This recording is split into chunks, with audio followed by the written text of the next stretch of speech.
All right. We are now live again on YouTube. And the speaker for today, well, not necessarily just today, but the current speaker for this session is Oluwafemi Adeleke, who is based in Ikeja in Lagos.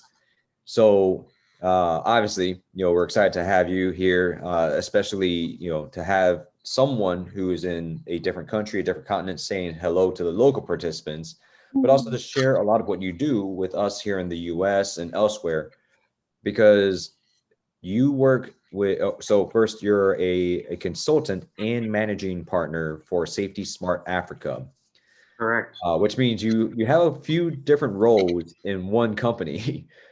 So, before we jump too deep into that, would you like to describe yourself a bit? For example, your hobbies, passions, missions, what led Okay. to start Safety Smart? Yeah, okay. Thank you very much. So my name is Oluwafemi Adeleke. Oluwafemi means God loves me. So that's what it means in my tribe. I'm from the Yoruba part of the country. So my hobbies is just volunteering, playing football, and playing computer games. Yeah, So I'm passionate about safety. I think this started during my experience when I was with ExxonMobil. I was attached to the support operations unit. And being a trained geoscientist, I expect to work as a geoscientist, but well, as fate will have it, I was pushed to the support operations. There was need for someone that would handle safety there. I was groomed, and that started my safety journey. So uh, at the time, I looked at myself, do I go back to the geoscience world? But I looked at it that there's a huge gap in terms of safety of lives and property in Nigeria and Africa. So what if I become a very wealthy person and my child is walking down the road and someone that doesn't have knowledge of safety knocks him or her down? Will I be fulfilled? So I felt, oh, how do I add value to life? How do I ensure that people understand what safety is and they can apply it to their various lives? And we can reduce the number of deaths, accidents, injuries that occur on a daily, and people can live very valuable lives. So that's what brought about my passion. So my passion is safety, saving lives and properties. So my mission is what I'm trying to achieve to ensure that I change the face of safety in Nigeria and Africa. People understand what safety is. Uh, People can integrate it in their lifestyle, in their work, not just documenting it, probably preparing document for whatever accreditation, for example, ISO, whatever, but not applying the real thing there. And that's why, for example, at SafetySmart Africa, we have a kids club where we teach about kids. And we're also working on trying to see how I can get them to code games and various things on safety. So we'll probably do like a storyline where you're in a place that is not safe and you're probably trying to fight for freedom and you do some things at the end of the day, you probably make the whole place safe. So that's the mission, to ensure that we revolutionize safety in Africa. That's what my mission is about. that's great.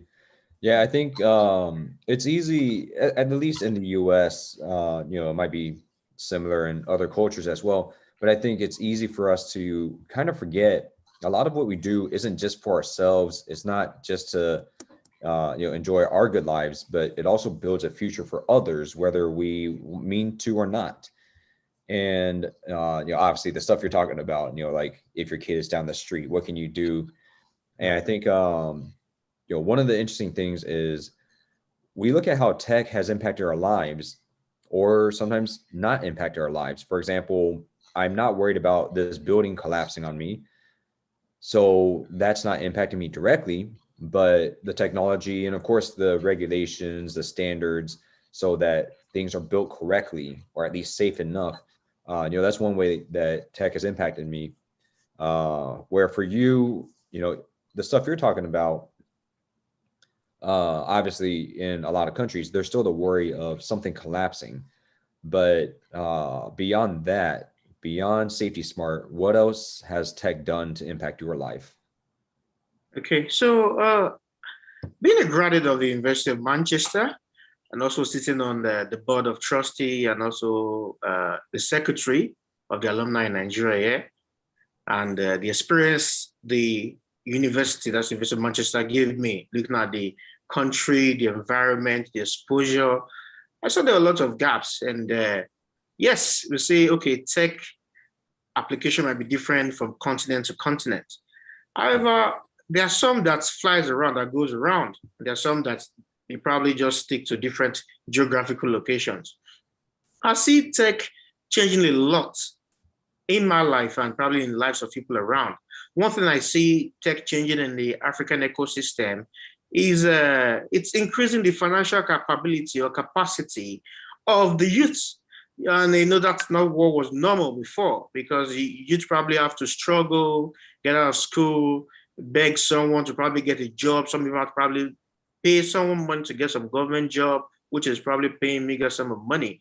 But with tech, you can see people can get jobs from the US, from the UK while being here, probably doing the UI, UX, or developing something or the other. So the financial power and earning in dollars, so their financial power, purchasing power keeps increasing. So you see young people starting up, having startups and getting VC, maybe registering company in Silicon Valley. And it's increasing, like I said, the financial capacity of these people that are participating in it. Also, it helps to save lives, because you have apps that are making life easy. For example, you have fintech everywhere. Before now, it's probably conventional banking, but now with fintechs coming on board, it makes banking easy. Probably you're even getting more interest on your money. So it's making life more valuable. It's making life more enjoyable. It's looking at problems that have been there for a long time, for decades, and trying to solve it. So it's solving problems and making life easy for people, and also increasing the financial capability, and like I said, the purchasing power of the average African. Yeah. Yeah. And I've seen there are maps of the Human Development Index, and it was surprising for me to see, first of all, country by country, a lot of us know more or less we can expect to see, say if bright green, or sorry, if dark green are the countries that are doing the best in that category, and dark red are countries that are doing the worst. We can see very clearly which countries missed out on the Industrial Revolution, which ones benefited. And it's no surprise, the ones that were colonized often have lower scores because they're exploited, colonized. Some were treated very well, but generally it's been a bigger struggle for them because of the loss of continuity of development from ancient to medieval to whatever phase that each one was, to modern, and now digital and even remote. And I do think obviously that's a conflict between tech and reality and various other aspects. But what surprised me is, because I'm aware of Lagos, what surprised me was that the score for Nigeria was still low, but then there are parts of Nigeria where the score is very high. Obviously, when you look internally, you start to see, okay, maybe some areas don't have resources, where other areas you have skyscrapers, tourism. So for you being in Ikeja, but not in Victoria Island, for example, you're a little closer to the edges of Lagos, where things might look a little more stereotypical. Not to say it's true necessarily, but when people imagine, half-built buildings and dirt roads, but you're also close enough to see modern airports, five-star hotels, and very diverse international things. So this conflict that exists within Lagos itself, brought on by technology, not just digital technology, but technology in general, whether it's engineering, hydraulics, construction, what kind of conflicts have you experienced as a result of that? Okay, thank you very much. So I think in terms of that, Ikeja is a hub too. Ikeja used to be the capital of the country at the time. That's where the headquarters of the government was sitting. So Ikeja is still a very great place. So I see we have Yaba, that's where you have the Facebook hub and other hubs too. They're probably looking for investor funding. So the difference is basically as a result of the exposure, the development. Areas in Nigeria where you see that the inclusion is still not there is because maybe they don't have access to internet services, the purchasing power. So a lot of poor people are resident there. So all these things affect, because when you have access to internet, the access of internet has exposed a lot of people to what is to recent happenings, to the recent technology. And this has spurred the youth to try and see how can they tap from these resources, this knowledge, looking at the fact that their immediate environment might not be offering them, but getting access to the internet gives them this skill, this opportunity to probably, for example, learn from YouTube, search about TechCrunch, look for something that, oh, this is a way where I can increase or improve my financial earnings. So access to internet, funds, and exposure has played a very key role, because if you go, for example, to the northern part of the country where people probably are just probably peasant farmers and don't have enough financial earning power to probably pay the internet, or even the infrastructure for the internet service is still very poor, where you can't even have seamless internet streaming to probably do just searches, not talk of doing videos. It affects their, in quotes, productivity, and also education. Places where we've got a lot of educated people, because you see in the West and the South, you've got more educated people than the northern part of the country. And when you're educated, you already have the tool to do better. But where areas where the education level is kind of low, or let's say poor, it reflects, and that's what you can see in the map, showing the various differences across the country. Yeah, yeah, and I think what you mentioned, the access to education, it's not just enhanced by digital access. Also, the gap is widening at an exponential rate, because with remote, the world going remote, the remote revolution means if I have access, then I am almost never affected. But if I don't have that access, now I'm completely reliant on businesses staying open, schools staying open, cities allowing me to be outside past a certain time, a certain curfew. So, obviously with this event, with Data Analyze, what we're hoping to do is to say, wherever you are, we'll do our best to reach you, whether it's working with the Enugu state government or with Microsoft, or we're simply just saying, hey, can you connect on WhatsApp? Because we'll try to send the information to you as fairly as we can through LinkedIn and Instagram, which are very North American and European centered apps. But as long as you have the information needed, you have the 6-7 weeks to build your project. Here is a lot of time to build and then submit. Yes, maybe you have to walk somewhere for 2 hours, but at the least you'll have your project, and all you have to do is find a way to submit it.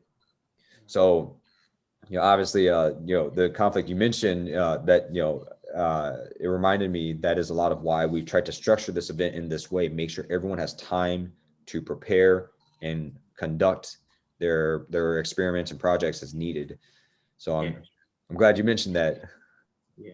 So in addition, there are some areas probably have like a center where they probably come to watch and get the knowledge, and maybe there's probably a mini, in quotes, what we call the cyber cafe or internet place where you probably can come do their short videos, and or maybe like you said, have like send probably some money for data, or probably ask them to probably bring the information, or through WhatsApp just submit whatever assignments that they've concluded. So different models for different areas. Definitely, yeah, because the analytics we see in the world, for example, you mentioned you're a big fan of football. I grew up playing that. And for anyone listening, we're talking about international football, not American football. So, soccer. Of course, for Oluwafemi being Nigerian, we'll be using his terminology. So in this case, football is the one you kick. And so I grew up playing that. And it was always one of those things where playing that, watching the World Cup, every now and then when I can catch the Premier League, it's easy to think the game is only about how many goals you score. That is the simplest metric for do you win. But more importantly, how do you get each goal? Shots on goal, how many miles or kilometers your player is running? Because I saw that stat, I think for the first time, the 2014 World Cup started measuring running distance for each player.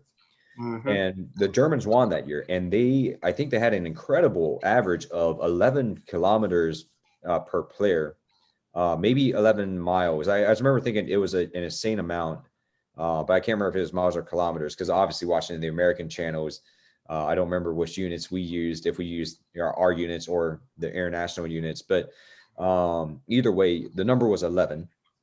And it was amazing to think the Germans have a systematic style of play, and yet each player ran that much.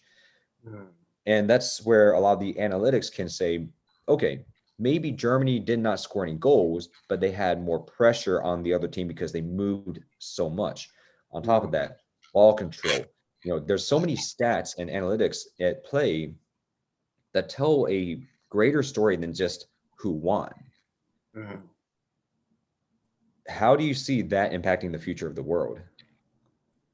Okay, so I think what came to me from that is basically data. You can't make any change without having the right data. So with the data from the German team, reading, oh, if you have this data, this is what you should expect as a result. So during probably preparation for the match, maybe preseason, you already see the run rate of the team compared to what you get from another team. Oh, there's a high chance this team is going to pressurize this team, and they're going to win.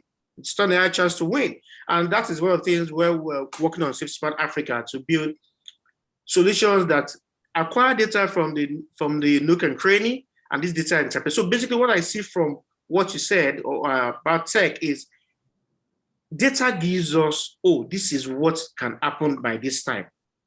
It's not that we don't have data now. There's a lot of data, but most of these data are not structured. So what tech is doing is to help bring this data together, structure it, make so that we can make meaningful, get meaningful insight from it, and so we can interpret it and make the right choice, the right solution to whatever problem we're facing or whatever end goal we have in mind. So I see tech acquiring data and helping us solve problems that have been with us, inherent with us for ages. That's what I see that the tech doing. Yeah. So it sounds like for your community, what you would like to see is, what you mentioned, using the data to build more, build better. Like Sherlock Holmes says, I cannot make bricks without clay. He said that in asking for data. And I think that line might have been quoted in the movies as well. Data, data, data. I cannot make bricks without clay. And that's him telling the investigators, Scotland Yard, give me information. I will analyze it. Yeah. Obviously, for a murder mystery, that's a little different from give me raw numbers, let me parse through, clean up the data, and then analyze the data with modern algorithms and modern technology at a much faster speed. But the process holds. Get information, process the information, make decisions, and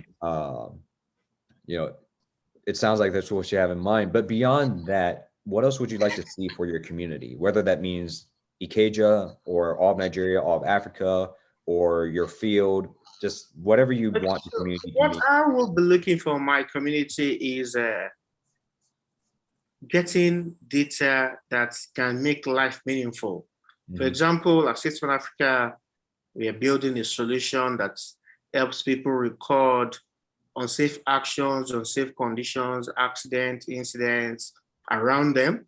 And if they need an emergency response, they can trigger it, more like an Uber-like response. And this response, responders around can respond. But I'm looking at tech making life easier. I'm looking at tech making people live longer. I'm looking at tech making people earn more money.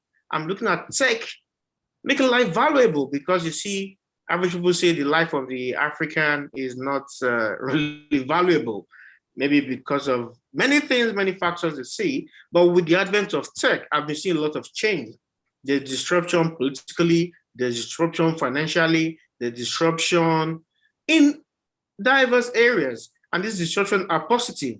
So I'm seeing a positive disruption in all areas, in health, in finance, in emergency response, in food preservation, because those are the issues that's affecting Africa when foods are not being in supply chain logistics. So there are lots of diverse ways where tech can help solve the problem of Africa, and I see tech bringing a very drastic change, disrupting the African ecosystem. Let me use that word in a positive way, in positive light. That's what I see tech doing.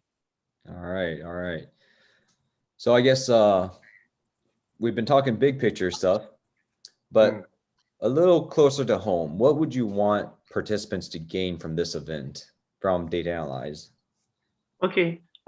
One is skill acquisition, or should I say, for number one, inclusion, because a lot of people just see it. Maybe when Twitter was active, people just talk about it. It sounds like magic, or should I say, gibberish, or I felt the same way unachievable. when I first started learning. Yeah, to many people. So one, I see inclusion. So you're not part of the future. You're part of trend, a trendy. Two is skill acquisition. So when you got a skill, you also can add value to your ecosystem, positive value, because you think of solutions, you use the skill you've got to develop solutions that will make your community safer and better. And at the end of the day, you will go home smiling to the banks. So that's what I see that in my community. So bring the youth, they are involved. It's not like, oh, somebody probably went to Harvard, went to Manchester, went to Holt, or lived in the US, or lived in the UK, or lived in Amsterdam and probably has his knowledge, or because person has access to data because of maybe their economic rating in the community, their local standing. But everybody's a free game. So get this skill, be able to use this skill to add value to life and smile home with the box. That's what I see tech doing in my community. All right. Well, participants, there you hear it. Oluwafemi Adeleke, he has high hopes for Africa using tech. Obviously, you know, the digital revolution and the remote revolution happening because of the pandemic. These are great chances to really cover a lot of distance. And we hope that this event helps you with that, obviously. You can check in the video description below for information on how to connect with Oluwafemi. You can also find a little bit more information about his company, SafetySmart Africa. And if you go to our website, you can register to join this event.